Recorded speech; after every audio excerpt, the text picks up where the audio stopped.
여러분 몇 명 앞에 서면은 겁이 날 것 같습니까? 그 영화 같은 거 보면은 이 허세에 가득 찬 건달들이 17대 1로 싸워도 겁이 안 난다. 그런 말을 하기도 하고 하는 것 들어봤습니다. 이 유명한 장면입니다. 그죠? 갈멜산에서의 이 이방 선지자들과 하나님 섬기는 선지자 엘리야의 대결이죠. 엘리야가 요청합니다. 850명 모아달라. 사실상 이 아젠다가 뭔지에 상관없이 이 정도 대결은 되게 두려울 수 있는 대결입니다. 설령 내가 옳다고 해도 두려울 수 있는 대결이에요. 물리적인 양이요, 그 정도로 나를 압도하게 되면은 사실 그 사람이 버티기가 힘듭니다. 역사가 보여주는 것 있죠, 그죠? 사람은 오른편이죠. 오른편, 정의의 편에 서는 것이 쉬운 것이 아니라요, 다수의 편에 서는 것이 쉽다라는 것입니다. 그것이 압도적인 다수라면요, 누구도 소수가 되고 싶지 않습니다. 그리고 때때로 압도적인 다수가 되면은 그것이 정의인 양 여겨져 왔습니다. 그러니까 어떻게 보면 승자의 역사라고 하지 않습니까? 소수가 된다는 것 자체가요, 얼마나 겁나는 일인지 모릅니다. 우리가 아마 오늘날에 편하게 예수님을 믿고 기독교인이라 말할 수 있는 것은 기독교인이 다수이기 때문일 수 있다는 겁니다. 사실 대부분의 서구 사회의 기독교인이 다수고, 우리 한국 사회도 기독교인이 다수 아닙니까? 같은 한인 사회도 다릅니다. 우리처럼 그래도 대도시 런던에 한인 커뮤니티에서 지내는 사람들하고요, 저기 촌에 좀 들어가가지고, 촌에 진짜 한인 마트도 없어갖고 어디 중국 마트 같은 데 가가지고 아쉬운 대로 구해서 써야 되는 분들, 이런 말을 들어보면요, 같은 영국에 살지만 다른 경험을 하고 있구나, 다른 마음을 가지고 있구나 라는 것들을 느낄 수가 있습니다. 억울한 일 당하고 때때로 차별을 겪을 때 겁나는 정도가 다르다라는 것이지요. 사실 사람들이 작게 모여있다, 많이 모여있다, 이거 자체는 그저 숫자 노름이 아니라 거기서 풍겨나는 에너지가 다름을 알 수가 있습니다. 사실 사람이 사람을 마주하는 일, 두려울 수 있는 일입니다. 무서울 수 있는 일입니다. 이 사람이 나를 지지하든 안 그러면 나를 적대하는 세력이든 다수를 마주하는 일은요, 만만치 않은 일임을 우리는 이해할 수 있습니다. 이 엘리야가 펼쳤던 대결은요, 영적인 대결임과 동시에 또 눈에 보이는 대결이기도 했습니다. 눈에는 아주 스펙타클한 장면으로 보입니다. 그죠? 영화로 제작한다고 해도 제법 멋들어진 장면이었을 것 같아, 이런 생각이 듭니다. 실제로 제 어린 시절 주일학교를 생각해보면요, 이 얼마나 재미있게 들었던 장면인지 모릅니다. 그리고 이 부분을 항상 선생님들이나 전도사님들이 재미있게 설명을 해주셨어요. 예. 이 바알과 아세라를 섬기는 선지자들하고 엘리야하고 이렇게 1대 850대죠, 그죠? 바알 450, 아세라 400 이래가지고 너무도 멋져 보였습니다. 이제 실제 본문을 보면 엘리야가 이제 850대 1의 대결을 요청했는데, 이제 성경의 기록에 따르면요, 참석은 사실 바알을 섬기는 선지자들 450명만 한 것으로 기록되어 있습니다. 그래서 여러 의견들이 있습니다. 왜 엘리야는 850명을 모아달라 했는데 바알 450, 아세라 섬기는 선지자 400명을 모아달라고 했는데 실제로는 바알 선지자 450명만 참가한 것으로 보이는가? 아마도 아세라 선지자 400명은요, 현장에 있었던지 아니면은 무언가 미심적인 장면으로 인해서 엘리야의 속셈이 뭔가 해서 아마 이세벨이 그곳에 참여하지 말라고 명령을 내렸든지 간에 실제로 성경은 뒤에는 이 450명과 이 엘리야의 대치만을 보여주고 있는 것이 사실입니다. 이런 여부를 떠나서요, 사실 전반적인 장면이 사실 어릴 때 제가 들었던 것처럼 신이 나고 재밌는 이야기는 아님을 볼 수가 있습니다. 하나님의 승리를 보여주는 장면이에요. 정말 전쟁과도 같았지요. 이 피비린내가 진동하는 모습을 볼 수 있습니다. 이 18장을 보면 피냄새가 납니다. 피냄새가. 살벌한 이야기입니다. 영화로 찍으면 물론 요즘 영화도 다들 피 튀기고 하니까 스펙터클 같겠지만요. 이 사실 아이들을 위한 영화로 제작되기는 어려운 장면입니다. 이 18장 같은 경우죠. 엘리야가 승리를 거두고요. 나머지 이야기는 뭡니까? 그 패배한 450명을 도륙하는 장면입니다. 잔인하지요. 오늘날 같이 뭐 총으로, 안 그러면 뭐 이렇게 포탄으로, 뭐 가스로 대량 살상할 수 있는 게 아니라 뭐 칼로 지금 450명을 다 자라서 이렇게 죽이는 장면 아닙니까? 이 사실 영화로도 볼 내용이 못 됩니다. 엘리야 개인적으로 보면 큰 승리입니다. 충분히 그 인생의 간증거리, 무용담 삼아도 될 이야기입니다. 축구에서 때때로 한 명 퇴장당한 팀이요, 10명으로 싸우는데 11명 싸운 팀 이기는 경우가 혹간 나옵니다. 그거 대단한 승리예요. 11명과 11명이 붙는데 초반에 한 명 퇴장하였고 10명으로 11명을 이겼다. 이거 뭐 강한 팀이라도 이건 대단한 승리입니다. 근데 지금 1대 450, 이거 위대한 승리 아닙니까? 이거 큰 승리지요. 누구도 예상하지 못하고. 천안문 사태 때요, 그 탱크를 맨몸으로 막아선 청년이지요. 그 왕웨이민. 별명이 탱크맨입니다. 맨몸으로 탱크 부대를 막아선 사람이라면요, 자기 머리에 겨눈 권총도 두렵지 않을 수 있겠습니까? 그거 별개의 문제입니다. 별개의 문제. 제 이제 텔레비 프로에서 예전에 제가 좋아했던 격투기 선수가 나와가지고 본 게 있는데요. 이 격투기 선수 되게 뭐 잘하는 선수였습니다. 놀이동산에 갔는데 그 연출인지는 저도 모르죠. 근데 막 이 격투기 선수가 그 놀이기구 타는데 막 비명 지르고 있더라고. 비명 지르고 막 무섭다고 막 안 탄다고 막 이렇게 하고. 그 선수가 링 위에서 떨지 않는 선수거든요. 정말 평범한 사람은 보이지도 않을 속도로 날아오는 주먹과 킥을 두려워하지 않고 상대하는 선수가요, 그 놀이동산 가고 막 비명 지르고 막 무섭다고 하고 그러고 있더라고요. 저도 뭐 이제 낯선 사람을 만나는 것 뭐 겁내는 편은 아니라고 생각을 합니다. 크게 어렵지 않게 대체로 편하게 만나는 편입니다. 그렇다고 해서 늘 그런 것은 아닙니다. 늘 그렇게 낯선 사람을 편하게 만나는 건 아니다라는 겁니다. 요즘 이제 비가 자주 와가지고 별론데요. 비 안 오면은 이제 밤늦게 간혹 혼자 산책을 나갈 때가 있습니다. 이제 10시쯤 돼가지고 집 근처에 그 리치몬드 공원 쪽으로 이렇게 가게 되면은 그때만 해도 사실 뜨문뜨문 사람들이 있어요. 자전거 타는 사람들도 있고요. 또 혼자서 조깅하는 사람들을 만날 수가 있습니다. 이 머리에 등을 하나 달고 막 뛰어다니는 사람이 있습니다. 하루는 제가 완전히 늦은 시간에 그날따라 하여튼 유독 잠이 안 와가지고 자정이 넘었어요. 이제 밤 1시 다 된 시간에 제가 이제 혼자서 집에서 걸어서 리치몬드 공원으로 산책을 갔습니다. 완전히 적막하지요. 딱 적막하고 그 공원 안에 가로등도 한 개 없잖아요. 완전 달빛에. 그리고 사슴들이 온통 그 차 다니는 길에 다 나와 있고 그 사슴들 다니는 소리만 들리고 밤만이 줄 수 있는 그 고요한 풍경 아닙니까? 이제 그 리치몬드 공원을 따라서 이제 쭉 걸어가는데요. 혼자 마치 점유한 것 같죠. 밤 1시 이때쯤 됐을 때. 저 멀리서 또 누군가 헤드라이트를 끼고 탁 다가오는 겁니다. 예. 다가오는데 이쯤 가까이 다가오니까 웬 여성인 겁니다. 여성이 추리닝을 이렇게 입고 열심히 이렇게 조깅을 하고 있는 거예요. 덜컥 무서운 생각이 들더라고요. 예. 진짜 막 무섭더라고요. 보통 그 귀신은 그 발이 없다면서요. 예. 참 돌아 안 봤습니까? 이제 이 발이 없나?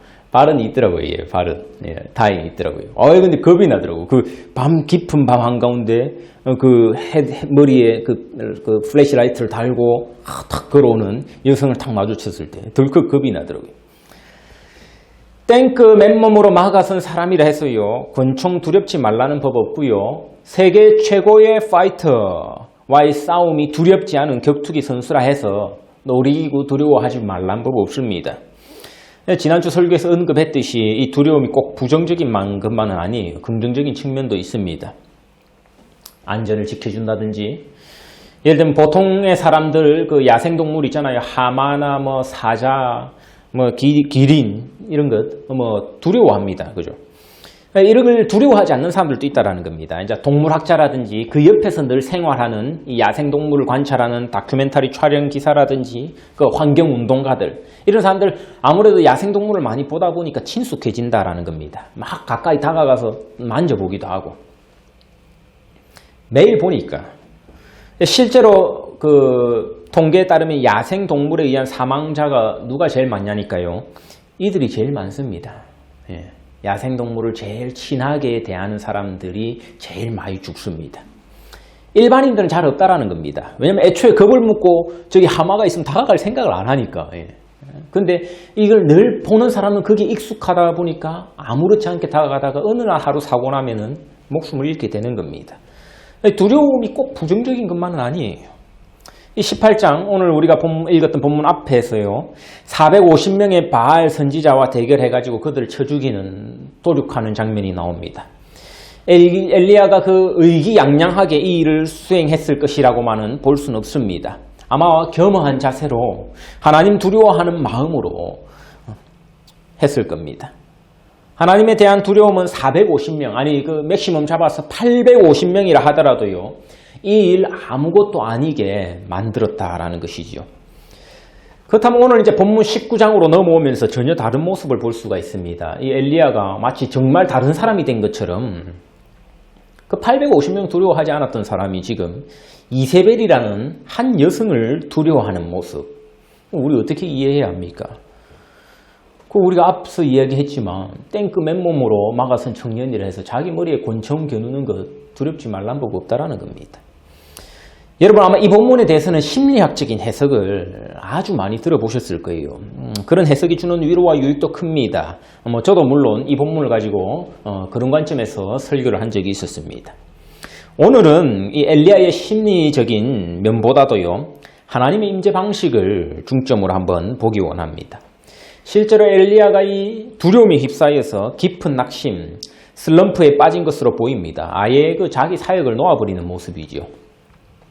이제 이틀 전 아닙니까? 지난 그 금요일 날 저희가 아침에 뉴스를 이제 보니까 영국 그 희대의 살인마라면서요, 그죠? 그 서트클리프가 사망했다는 소식이 나왔습니다. 그 잭 더 리퍼를 따라가지고 뭐 요크셔 리퍼라고 그 소위 불렸다면서요. 요크셔란 그 맨체스터 지역에서 13명을 연쇄적으로 살인하고 7명은 또 살해를 시도했지만 미수에 그치고. 이 사람 누군데 뭐 이거 금요일 아침부터 이렇게 뉴스에서 떠드나 싶어가지고 저는 그 잘 모르는 사람이니까 찾아봤습니다. 또 이제 주로 이 여성들을 살해한 뒤에 잡히고 나서도 아주 떳떳했더라고요. 뭐 이게 신의 명령을 수행했다 이런 말을 하고. 그 이틀 전에 왜 죽었냐 하니까 이제 당뇨도 있고 여러 지병들이 있는데 그 가을 중에 이제 우리 영국에는 지금 뭐 일종의 코로나가 유행하다시피 하지 않습니까? 코로나에 걸린 겁니다. 근데 이제 본인이 코로나 치료를 거부를 했어요. 난 병원에서 치료받지 않겠다. 그리고 이제 그냥 죽겠다 해가지고 죽은 겁니다. 이 자가 들은 목소리죠. 악령의 속삭임이라 할 수 있습니다. 이거 나는 신의 명령이다. 이렇게 많은 여성들을 죽였던 거. 정신병이지요. 실제로 이 사람이 감옥에서 세월을 많이 보내진 않았습니다. 보니까 조현병으로 한 병원에서 한 30년 가까이를 지냈더라고요. 마치 이런 살인마에 대한 심리학적인 접근이 우리에게 주는 유익이 있듯이요. 오늘 본문에 나온 엘리야에 대한 심리학적 접근을 하는 것이 우리에게 유익하겠느냐 했을 때 이는 무리수임을 볼 수가 있습니다. 오늘 본문을 자꾸 심리학적으로 진단해가지고요. 엘리야를 이런 쪽으로 몰고 가선 곤란해요. 아주 좀 현대적인 관점으로 보려는 시도일 수는 있지만 무리수인 건 사실입니다. 왜냐하면 심리학적 분석을 거쳐서 진단하기에는 위험 요소가 많고 자료가 충분치 않습니다. 엘리야가 우울증에 빠지지 말라는 법은 없지요. 근데 오늘 본문만으로 진단하기는 참 어려운 부분이 있습니다. 여러분 아마 그런 진단 받으러 가면요. 사실 아주 구체적으로 묻고요. 여러 가지 정황들을 판단합니다. 이 본문의 내용만으로 엘리야가 깊은 우울증, 말하면 정신적인 장애를 앓고 있었을 것이다.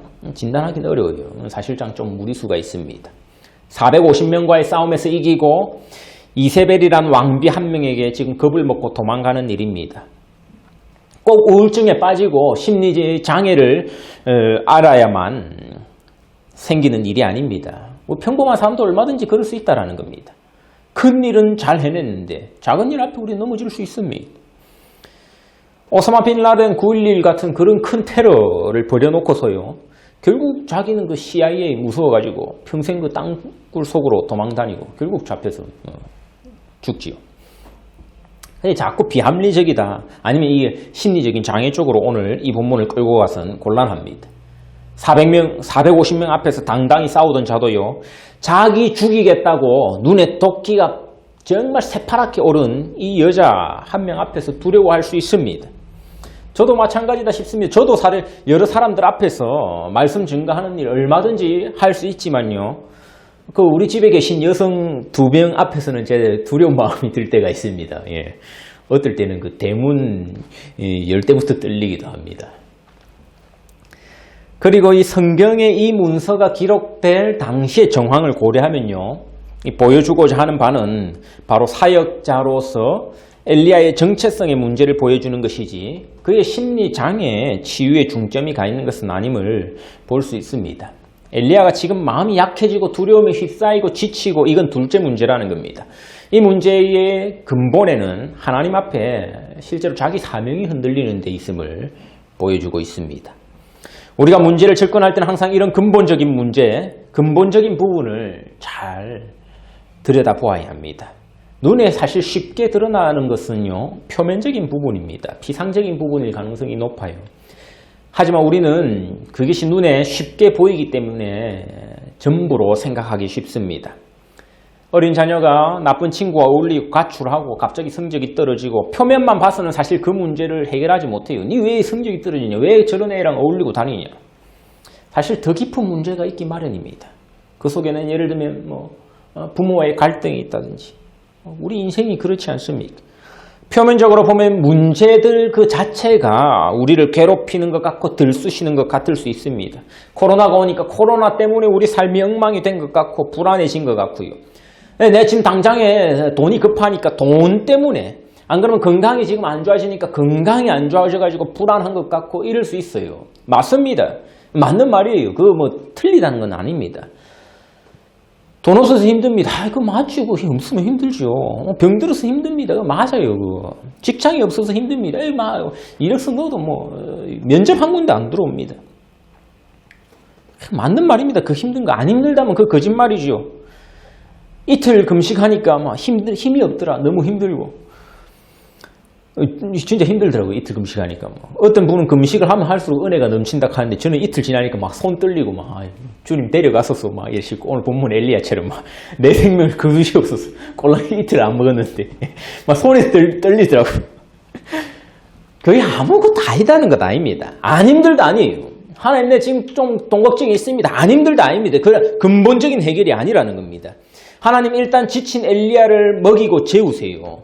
그리고 오늘 우리가 읽은 본문이 시작됩니다. 9절이죠. 그리고 한 9절에서 뭐라 하십니까? 엘리야야 네가 어찌하여 여기에 있느냐. 엘리야가 이 이세벨이라는 여자를 두려워하는 마음이 생겼습니다. 그리고 도망다니면서 굶주리고 지쳤겠지요. 불안했을 겁니다. 하나님 아세요. 하나님 그 문제 아무것도 아닌 걸로 치부한다는 것 아닙니다. 그러니까 하나님이 실제로 직접 먹이고 재우십니다. 그런데 근본적인 문제가 그게 아니라는 겁니다. 먹고 자는 것이 근본적인 문제 해결이 아니라는 겁니다. 한 질문을 던지기 시작하십니다. 그 질문의 시작이 오늘 9절입니다. 네가 어찌하여 여기에 있느냐? 하나님 다시 한번 소명을 불러일으키시는 겁니다. 모든 그리스도인들이라면 반드시 이 질문에 직면하고 이 질문을 고민하고 대답해 봐야 합니다. 우리 삶의 가장 중요한 질문 아닙니까? 그 9절뿐만 아니라 13절에서 똑같은 질문이 반복되죠. 엘리야야 네가 어찌하여 여기 있느냐? 소명에 대한 질문입니다. 여러분 이 질문에 대해서 대답하지 못하면요. 여러분의 삶은 평생 흔들릴 수밖에 없습니다. 이 본질적인 질문이거든요. 잠 푹 자고 배가 불러도 이 질문에 대답이 내가 안 나오면은 언제든 흔들립니다. 학생 때 하나님의 부르심을 깨닫기 위해서는 반드시 물어봐야 합니다. 내가 왜 여기에 있는가? 내가 왜 하필 지금 이 시간에 교실에 앉아갖고 이 수업을 듣고 있는가? 진지하게 물어봐야 합니다. 내가 왜 지금 이 회사에 몇 년째 앉아 이 일을 하고 있는가? 반드시 물어봐야 합니다.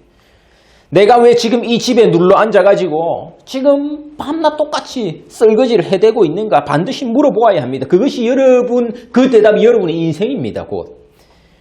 아예 뭐 그럼 먹고 살라고 이 짓 하고 있는 거 아닙니까? 아니 맞아요. 먹고 사는 일. 일상이 가치 없다는 건 아닙니다. 먹고 사는 게 별 볼 일 없는 일이 아니라는 건 아니에요. 하나님 아십니다. 그래 먹이고 재우시잖아요. 그래 먹고 자야지. 하지만 본질적인 대답은 아니라는 겁니다. 먹고 자고 기운을 차리니까 바로 질문을 파고 들어오지 않습니까? 엘리야 너 거기서 뭐 하고 있느냐? 왜냐하면 먹고 사는 것 이것이 본질적인 게 아니거든요. 인간의 본질이 만약에 먹고 사는 데 있다면요. 때로는 먹기를 거부하는 인간들, 살기를 거부하는 인간들이 존중받지 못할 것입니다. 하지만 우리는 그보다 더 본질적인 가치가 있다니까 때때로 먹기를 거부하며 투쟁하는 일들을 하지 않습니까? 때때로는 자기 목숨을 내놓고 살기를 거부하면서 정의의 편에 서지도 그 서는 모습을 보여주지도 않습니까? 왜냐하면 그 본질이 있는 것 아니거든요. 우리가 그런 분들을 존경하지도 않습니까? 존경을 표하지 않습니까? 본질이 거기 있지 않다는 거 아니까. 먹고 사는 것 중요해요. 하지만 그게 본질적인 질문 아니거든요. 남녀노소 불문하고요. 지금 내 인생의 좌표가 어디쯤 와 있는지 상관없이 정말 이 질문에 대한 답이 없으면요. 인생은 언제든지 위태로운 것입니다. 신나게 풍랑이 불면 풍랑이 부는 대로 흔들리다가 살아가는 인생이 돼버릴 것입니다. 하나님 엘리야가 그런 선지자로 살기 원하지 않으셨던 것 같습니다. 엘리야를 괴롭히시듯이 끈질기게 이 질문을 묻습니다. 하나님이 만약에 여러분에게도 그 질문을 끊임없이 물으신다면 여러분을 사랑하신다는 증거예요. 내가 너가 그렇게 흔들림에 살아가기 원치 않는다. 이 질문은 스펙터클한 장면 속에서 주어지지 않습니다. 잔잔한 일상 가운데 주어집니다. 지금 엘리야는 스펙터클한 싸움, 그 피비린내 나는 전장터 뒤에 지쳐버린 것 아닙니까? 11절에 보니까 하나님은 자기가 내가 지나갈 테니 너 이제 산 위에 서라 합니다. 엘리야가 산 위에 섭니다. 그러자 어떤 일이 일어납니까? 크고 강한 바람이 돌풍처럼 아마 토네이도였을 수도 있겠죠. 싹 지나갑니다. 스펙터클하지 않습니까? 누가 바람을 이렇게 일으킵니까? 사실 엘리야 스스로가 행했던 기적 가운데 하나 아닙니까? 바로 앞장 18장 끝부분에서 그죠? 하나님의 능력을 바람으로 엘리야가 보이지 않습니까? 그런데 희한하게 그 바람 속에 하나님이 계셨습니까? 없습니다. 바람이 산을 가르고 바위를 부수나 바람 가운데에 여호와께서 계시지 아니하며 라고 말씀합니다. 그게 끝이 아니에요. 11절에는 바람 다음에 지진까지 언급합니다. 끝부분이지요.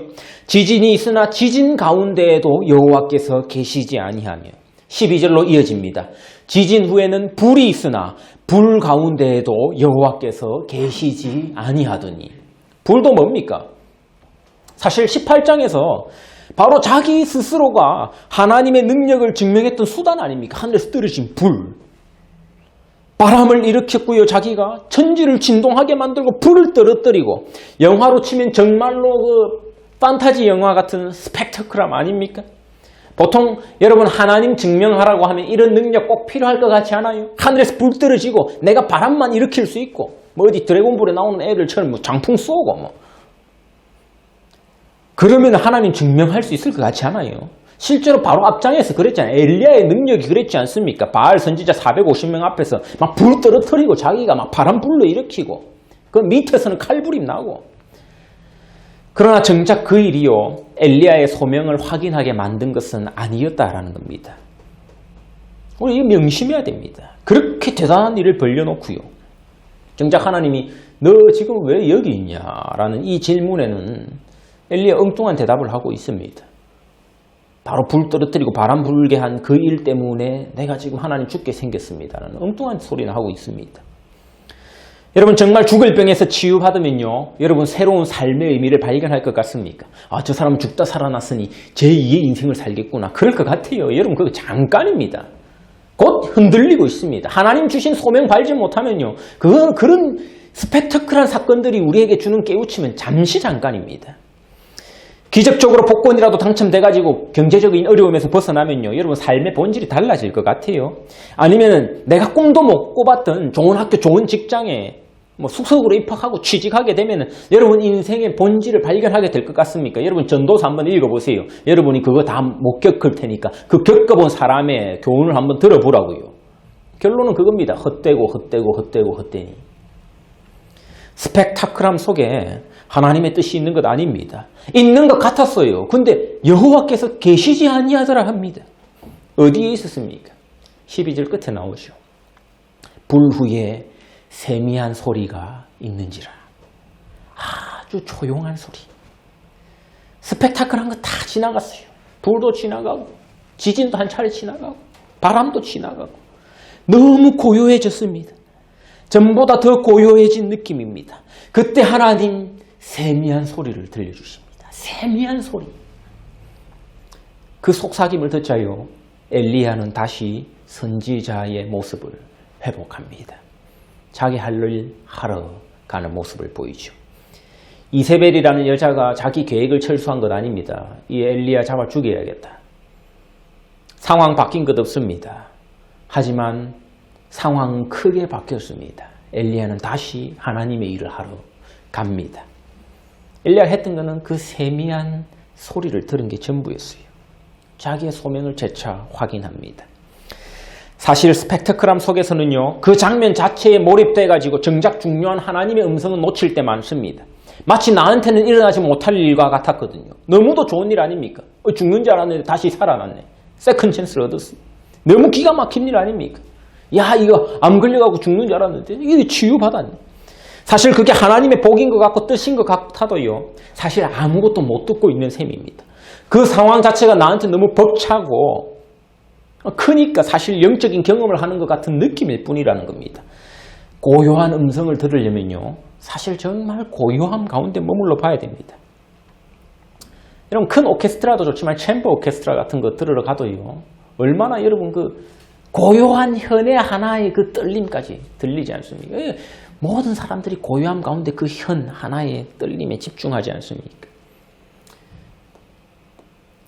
예전에 제 고시촌 독서실을 가본 적이 있는데요. 뭐 거기서 공부를 해본 적은 없지만 구경을 가봤는데 정말 그 어떤 사람은 포스트잇도 써붙여놨더라고. 책장 넘길 때 살살 해달라고. 볼펜 딸깍거리는 소리 조심해달라고. 그 정도 집중력을 요하는 공부를 하는 사람들은 그 정도로 민감한가 보더라고요. 그 세미한 소리 아닙니까? 책장 하나 넘기는 그 소리를 조심해달라고 하더라고요. 보통시 같으면 책장을 넘기든 말든 이거 들을 수도 없는 소리 아닙니까? 엘리야와 같은 경험들 우리 나름대로 많이 합니다. 나름대로 우리 삶에 스펙타클한 일들이 있다고요. 취직하는 일, 결혼하는 일, 출산하는 일, 뭐 처음으로 내가 집을 한번 구입해보는 일, 나름대로 우리 인생에 있어서 스펙타클한 일들 아닙니까? 그러면 그런 중에 내 삶의 의미, 소명도 발견해야지요. 그럴 것 같잖아요. 내가 감당하기 큰 일이니까. 그런 일 가운데 하나님의 음성을 한번 들어보고 싶잖아요. 처음으로 큰 돈 내갖고 집 사보는 일, 그런 가운데 하나님의 뜻을 발견하고 싶잖아요. 그런데 지나가 보니까요, 그런 큰 일들 가운데는 여호와께서 계시지 아니하더니라는 사실을 발견합니다. 그러니 더 시끄럽게 한 번 더 만들어보고 더 다른 스펙타클을 막 구해보고 간구하고 몸을 바쁘게 굴려보니까 뭐 내가 혹시 딴 생각 안 낼라나, 그러면 뭐 어떤 일이 될라나 싶어가지고 해보고, 사실 뭐 그렇게 해봐야 뭐 자기 사명도 생각 같이 안 나지. 바쁘다 죽는 거 아닙니까? 주변을 계속 시끌벅적하게 만들기도 하고요. 그러한 일들 속에서 뭔가 하나님 뜻이 있을 거라 집중해봅니다. 그러니 조용한 소리, 세미한 소리는 다 놓쳐버립니다. 우리 코로나 광풍의 시대 속을 살아가고 있지 않습니까? 이 시절 반드시 지나갑니다. 어떤 형태가 되든지요, 이 시대는 끝이 납니다. 그 날이 반드시 와요. 하지만 우리가 명심해야 될 것은 그 날이 오히려 진정한 위기일 수 있다는 겁니다. 스펙타클한 이 시절 한번 지나가니까요, 더 큰 위기가 올 수 있다는 겁니다. 엘리야가 18장에서 스펙타클한 그 모습들 지나가니까 도리어 왕비 하나 때문에 지금 자기 삶의 의미를 잃어버린 모습을 보여줍니다. 휘청거립니다. 우리 삶의 위기는 이 코로나 이 시대가 지나간 직후에 사실 들이닥칠 겁니다. 반드시 그럴 겁니다. 오히려 이 시기에 대체 하나님의 뜻은 뭔가? 코로나 시대에 이 시국을 통해서 하나님 하시고자 하는 말씀이 뭔가? 하나님 어디 계신가 싶어서 우리 눈을 불이 나게 켜고 찾아보는 모습들이 있지 않습니까? 하지만 또 기대했던 바는 아니거든요. 하나님 음성 뭐 잘 들리지도 않고 하나님 뜻도 사실 잘 분별이 안 가고. 그러니 사실 우리 위기가 옵니다. 이 지나고 나서 반드시 위기가 오게 되어 있어요. 이 신앙의 위기이고요. 곧 인생의 위기입니다. 이 시국이 지나면요. 하나님 반드시 이 위기를 타파하기 위해서 이 잠잠한 시절이 오면요. 세미한 음성을 우리에게 들려주실 것입니다. 그 소리를 듣는 사람이요. 바로 포스트 코로나 시대에 자기 사명을 찾게 되는 신자가 될 것입니다. 그 소리를 듣는 자가요. 포스트 코로나 시대에 교회의 사명을 회복하는 그런 교회가 될 것입니다.